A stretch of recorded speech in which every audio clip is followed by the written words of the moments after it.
Good morning and welcome to the brief here on News First. I am Shahan Jarampati and these are the stories trending this morning.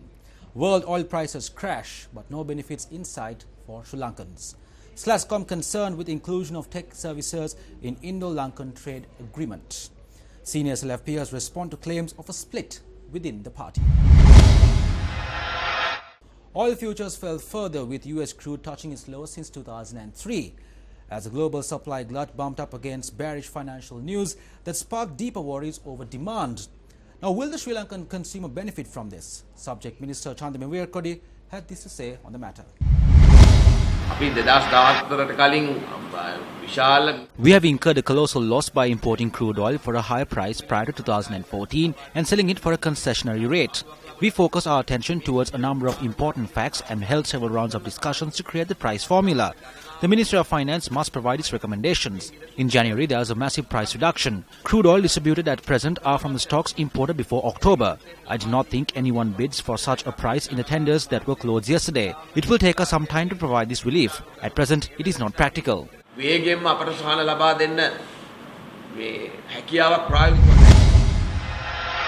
Well, a topic that is hotly trending on diverse media is the inclusion of computer and information technology services under the services sector in the Indo-Lanka trade agreement. Slascom, Sri Lanka Association of Software and Services Companies, an organization looking after the interests of IT professionals in the country, issued a statement expressing their concern on the proposal.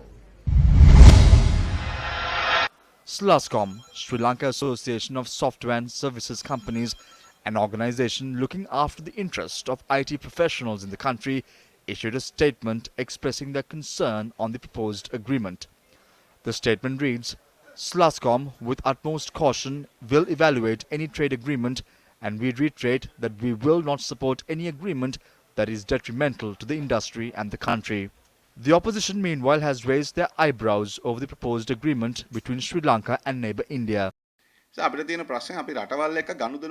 job opportunities of all individuals employed in the information technology sector in our country are at stake.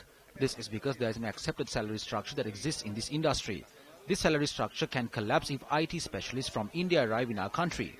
A number of individuals engaged in the IT sector may lose their jobs if this agreement is reached. Therefore, before this agreement is signed, the government needs to engage in discussions with the relevant sectors. If the agreement is signed without carrying out such discussions, we would bring the people together and work on behalf of the people. Over 72,000 IT professionals are currently employed in state and private sectors of the country, out of which 25,000 professionals branch out to the export sector.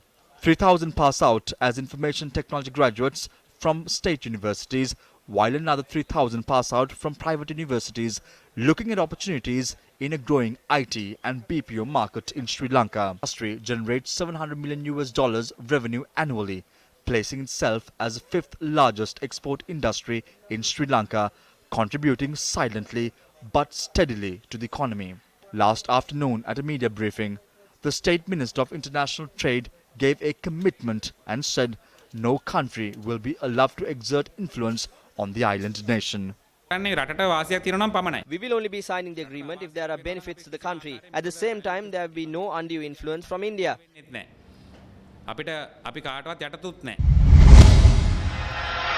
Claims and counterclaims continue to be made about former President Mahinda Rajapaksa's plans to create a new political party, thus splitting from the government. Senior members from the SLFP continued to respond to these claims today.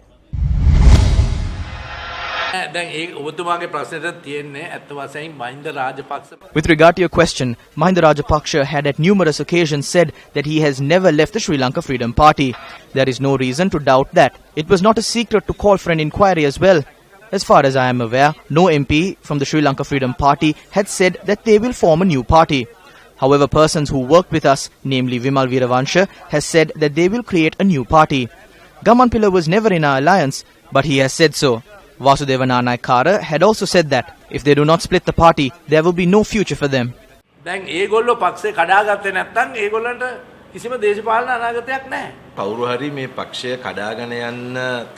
If one decides to come forward to split the party, I do not think that the supporters will follow such leaders who want to split the party and give an advantage to the United National Party.